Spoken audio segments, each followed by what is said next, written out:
नमस्कार, welcome to study IQ. मैं हूं प्रशांत धवन। नाउ ईरान ने देखिए एक बड़ी चुनौती दी है इजराइल को। मैं आपको बता दूं, जो दृश्य आज के समय हम देख रहे हैं, ये कई दशकों से किसी ने सोचा नहीं था कि ये भी देखने को मिलेगा कि ईरान के सुप्रीम लीडर खमेनी ये एक बंदूक लेकर इजराइल को चुनौती देंगे और ये कहेंगे इजराइल लंबे समय तक नहीं बचेगा। यहां पर आप देख पाओगे, ये ईरान की कैपिटल तेहरान के दृश्य हैं।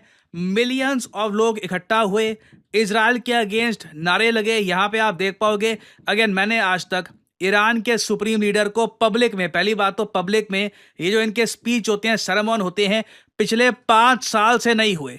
5 साल में पहली बार ये पब्लिक के सामने आए हैं। आए भी कैसे हैं? हाथ में राइफल पकड़ के। ये एक प्योर आप कह सकते हैं मैसेज। शुरू करते हैं प्रशांत धवन सर की वीडियो। इनकी धवन काफ़ी नॉलेजेबल और काफ़ी इंटरेस्टिंग होती है दोस्तों। तो इनकी वीडियो को देखकर आपको बहुत कुछ सीखने को मिलेगा और आप ये जानेंगे कि विश्व की दुनिया में और वर्ल्ड में और न्यूज़ और पॉलिटिक्स की दुनिया में क्या हो रहा है। तो देखते हैं ये वीडियो और शुरू करते हैं।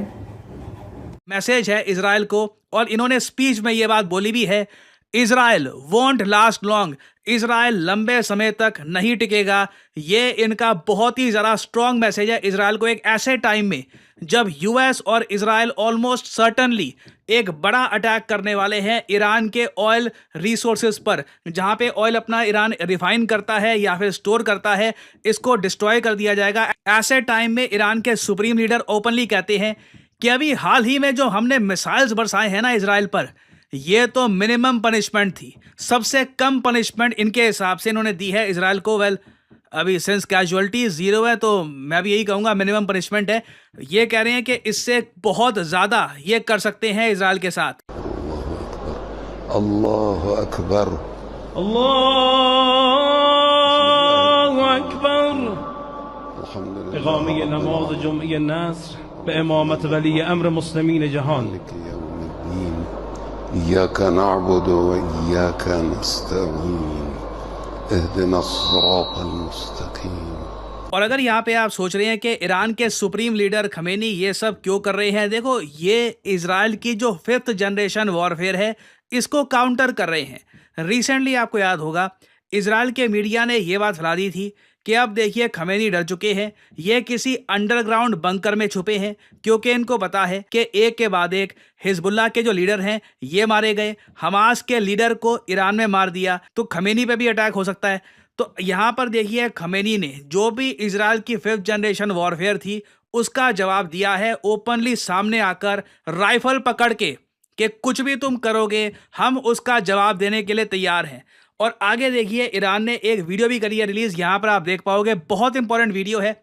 इस वीडियो में आप नोट कर पाओगे, ये जो मिसाइल्स हैं ये ईरान दिखा रहा है दुनिया को, ये वो मिसाइल्स हैं जो रिसेंटली इजराइल की धरती पर फटे हैं।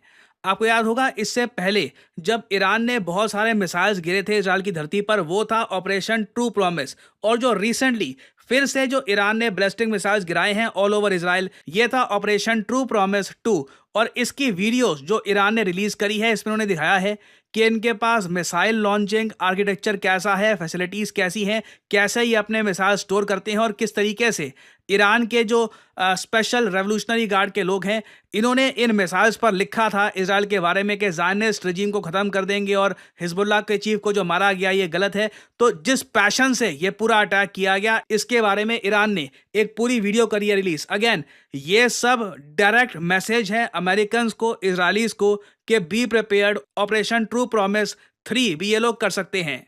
और इजराइल की सरकार को और इनके लोगों को सबसे ज़्यादा गुस्सा आएगा इस बात को लेकर कि ईरान के सुप्रीम लीडर खमेनी ने यह तक कह दिया कि अक्टूबर 7, 2023 में जो इजराइल पे अटैक हुआ था, जहां पर 1200 इजरायली नागरिकों को बुरी तरीके से मारा गया था, कई नागरिकों को अगवा कर लिया गया, वो आज भी हॉस्टेजेस हैं हमास के हाथों। उस अटैक को खमेनी ने कह दिया लेजिटिमेट था, वो बिल्कुल ठीक अटैक था, लॉफुल अटैक था, एक ऐसा अटैक जिसको इंडियन गवर्नमेंट एक टेरर अटैक कह चुकी है। हालांकि मुझे बोलना पड़ेगा, यूनाइटेड नेशंस ने उसको एक टेररिस्ट अटैक डिक्लेयर नहीं किया है।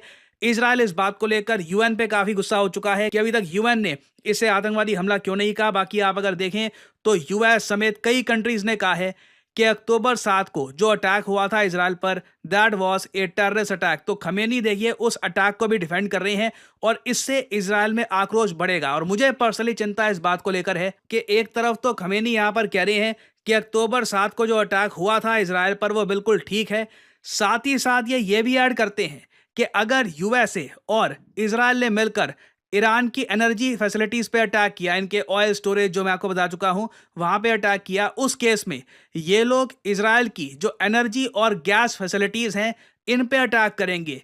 देखिए अगर ये एनर्जी वॉरफेयर हो गई, दुनिया इससे हैवी लॉसेस फेस करेगी।